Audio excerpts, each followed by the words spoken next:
You posting euphoria memes won't change the fact that I'm eating good food, living life, petting dogs and laughing at you yelling about my sex life. You can't even get a good night's sleep judging by those eye bags. Notice how she doesn't mention her husband when trying to describe how good her life is.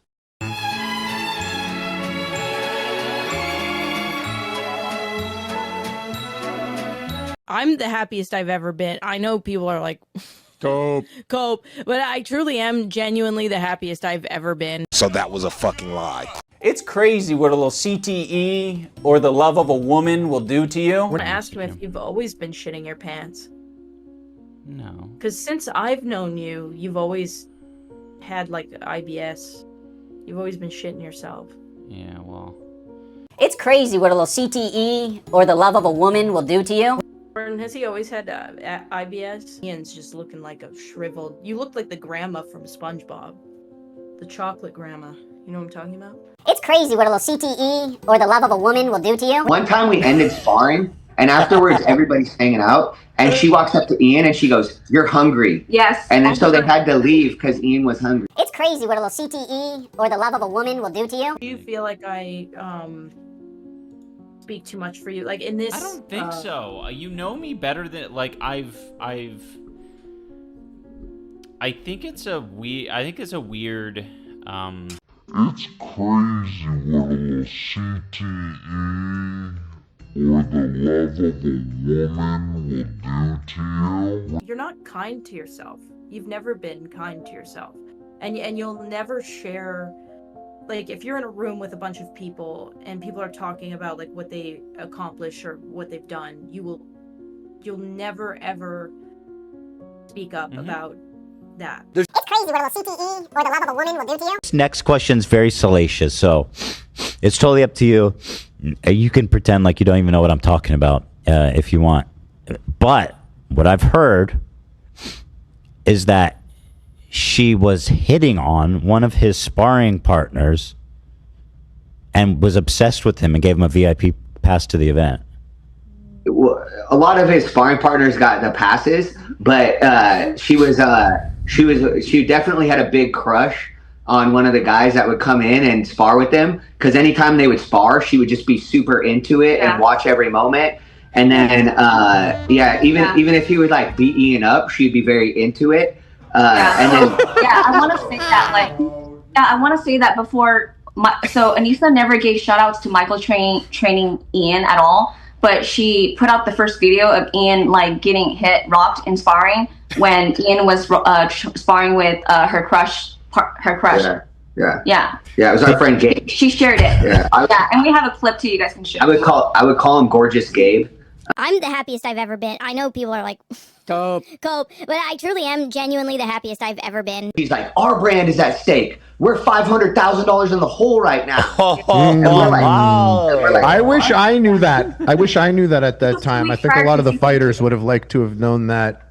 I don't think none of them needed to be in the dark about that, you know? I'm the happiest I've ever been. I know people are like, Cope, but I truly am genuinely the happiest I've ever been. Say that again. Say that again. They were negative 500K before the event. Yes. So going up to the event with the ticket sales and the PPV sales, when the event started, they knew they were down $500,000. Yes. Keep in mind that they moved to a bigger venue and they sold a lot of tickets. But before the event had started, they said we're fine. So the reason we found this out was because I wanted Ian to start doing 2 training sessions a day. And I said, Ian, you need to start doing 2-a-days. And he was like, why should I do 2-a-days? And I told him, I was like, Ian, you're not good at boxing, man. My brand is at stake. So you need to do 2-a-days. That's what pro boxers do. And so I told him. Wait, did you actually say that to him? Yeah, yes. And then I told him, I said, my brand is on the line. I said, you can go back to YouTube. My whole life is fighting and coaching fighters. And I'm like, so if you don't have a good performance, that's going to look bad on me. After the first event, for the first event, he didn't do any of his cardio. So that's why I ended up gassing out so bad. I'm the happiest I've ever been. I know people are like, Cope, but I truly am genuinely the happiest I've ever been. Went to a range day with me one time. Like we used to talk a lot about content creation and stuff. And COVID rolls around, I get bored at home, so I make an OnlyFans where I'm showing my meat. Really? And, well, basically, I'm taking a steak and I'm rating a steak. And like, see, that's the reaction that you're supposed to have. Genius. I thought it was funny. So I'd be wearing like just an apron. Of course, I'm wearing like boxers underneath. And I'd reach down and be like, this is my OnlyFans. And this is an A5 Wagyu from down the street. And I would talk about it.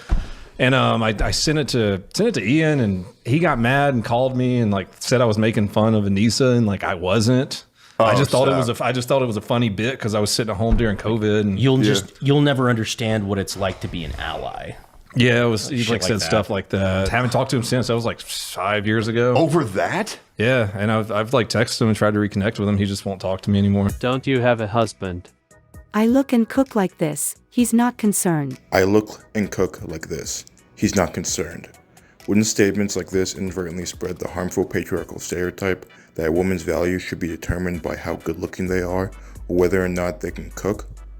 You don't believe what you say, do you? I personally love cooking, and I think anyone would enjoy having a hot partner. You're the one attaching it to my gender, not me. You said people who are against you doing OnlyFans hate women. Why does you enjoying being attractive and cooking have nothing to do with gender, but people not liking OnlyFans have everything to do with gender? Men do OnlyFans too, you know that, right? People don't like that either. I gotta tell you guys something. I was doing research for this video on Twitter, and I came across something that's so true that's scary. First, Ian and Anisa bully someone online. It kind of pisses me off to hear that shit, because I'm like, what are we doing? What are we saying? He needs a hug? No, he doesn't need a hug. He needs a good fucking ass whooping is what he needs. You fuckers that are looking at this right now, I know that you would fucking cry if I said something to you in real life. I know you would cry. How do I know? Because I've done it to one of you fuckers in real life, and you have cried. You cried and apologized to me, and you even said that I made you feel like a bitch. And I'm glad that I did, to be honest. More people should do that to you. They caused some YouTube drama. I was hoping that if I made a video about Ethan, he would act like an adult and he would keep the attacks directed at me and Anisa. Just tell me, did he act like an adult in the first one? Because like the Fortnite dance, did we already forget? This man said to me, I thought you would act like an adult. Did you think that when you were Fortnite dancing, Elling with all of the people that have been trying to ruin my life? Sorry. Their horrible behavior backfires pretty quickly. Now, with this recent revelation that people are just going to use Creator Clash to attack Anisa and I have decided to step away from Creator Clash. And afterwards, what do? They play the victim. You know, I also see the dynamic of Ethan and Neela. I'm like, fuck, like, it's really hard to be a couple online and see people attacking your partner, and it's like, okay, like, if you come to their defense, that doesn't always help them, right? Sometimes that makes it worse for them. I feel like more people hate me than Onision. And maybe it's because I'm in it, like I'm seeing it, but that's what it feels like. I'm like this. You can actually tell when I'm having a terrible day because I will not shut up on Twitter. I will not fucking shut up. I will tweet the stupidest shit. That's how you can tell I'm having a bad day. That explains a lot. Oh, look. It's a picture I took of you the first time I ever came here. Ah, look at you, so young and happy. Where do the years go?